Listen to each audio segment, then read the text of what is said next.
भविष्य चिराग साहब है।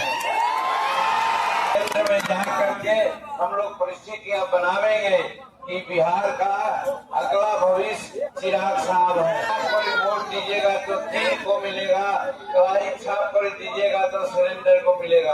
कहने का मतलब यहाँ का 5 जो हम लोग साथी हैं उसका सिंबल कलाई है। माननीय नरेंद्र मोदी जी उनका चुनाव है। अब की बात 400 पार का नारा दिया गया है और बिहार में हम लोग 400 का 400 सीट देने के लिए हम लोग वादा कर रहे हैं। बहुत बड़ा संयोग बना है।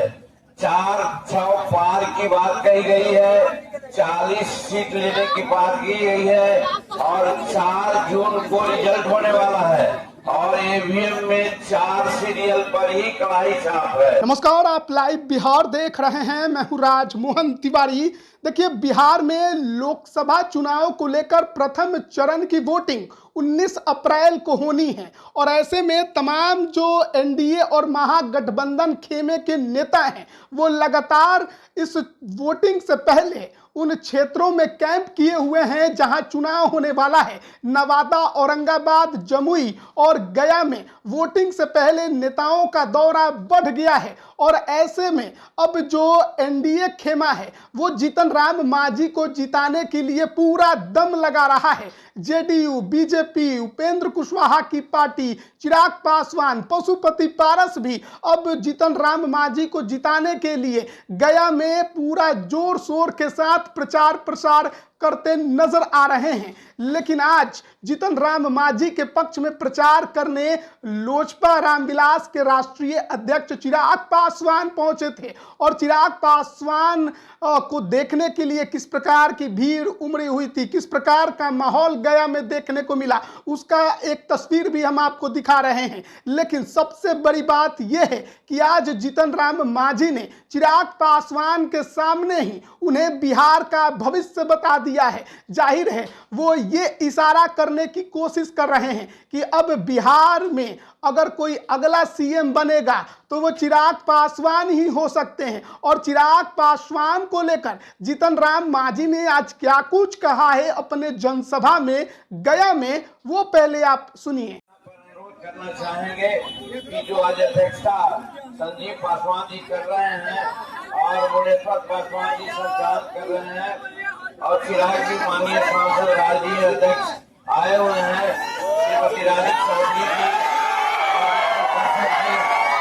यहाँ पर हैं।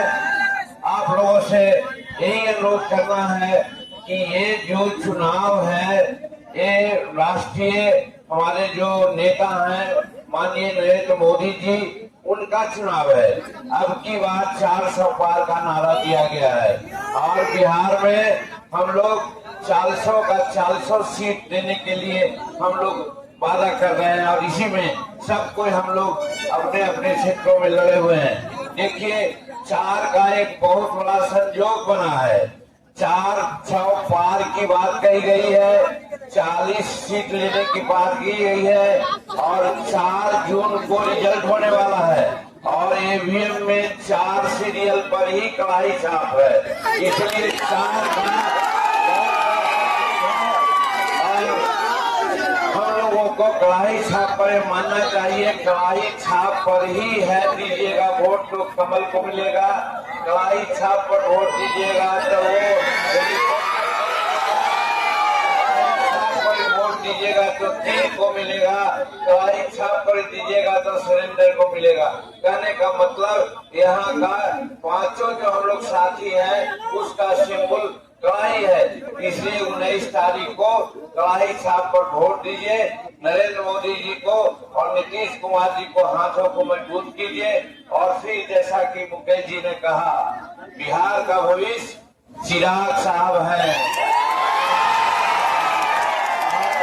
केंद्र में जा करके हम लोग परिस्थितियां बनावेंगे कि बिहार का अगला भविष्य चिराग साहब है। सब लोग जातीय उन्माद में न आकर के कि हमारा फलना जात है फलना जात है, नहीं, हम लोग सब एक हो करके बिहार को और हम लोग का भविष्य को देख करके 19 तारीख को आप वोट करेंगे। तो अभी आपने सुना हिंदुस्तानी अवाम मोर्चा के संरक्षक बिहार के पूर्व मुख्यमंत्री जीतन राम मांझी को किस प्रकार से चिराग पासवान को लेकर उन्होंने साफ तौर पर कह दिया कि बिहार के भविष्य चिराग पासवान ही हैं और अगर वो चुनाव जीत कर केंद्र में जाती हैं तो चिराग पासवान को लेकर जो आगे का फैसला होगा उसमें वो अहम योगदान देंगे। जाहिर है जीतन राम मांझी बिहार की राजनीति में चिराग पासवान को सबसे ऊपर की कुर्सी पर बैठाने की बात कर रहे थे, वहीं पर तमाम जो एनडीए के नेता हैं वो भी मौजूद थे और उस दौरान चिराग पासवान को लेकर जो उन्होंने बात कही है उससे चिराग के समर्थक और कार्यकर्ता तो बहुत गदगद हो गए हैं। अब देखना है कि जीतन राम मांझी को जिताने में लोजपा रामविलास के कार्यकर्ता कितना दम लगाते हैं। रिजल्ट तो 4 जून को पता चल ही जाएगा, लेकिन वहीं दूसरी तरफ उनके जो विरोधी हैं, जो उनके सामने इस बार मैदान में हैं, पूर्व मंत्री कुमार सर्वजीत जो कि राजद के सिंबल पर हैं, वो भी कोई कसर नहीं छोड़ रहे हैं। और हाल में तो हमने देखा था कि जीतन राम मांझी का क्षेत्र में विरोध भी हो गया था, लेकिन चिराग पासवान के आने से उनके लिए कितनी राहत होगी, पासवान वोटर कितने उनके पक्ष में गोलबंद हो पाएंगे, ये देखने वाली बात होगी। तो आगे के अपडेट के लिए बने रहिए लाइव बिहार के साथ। आप सभी का बहुत बहुत धन्यवाद। लाइव बिहार यूट्यूब पर सब्सक्राइब और फेसबुक पर लाइक जरूर करें।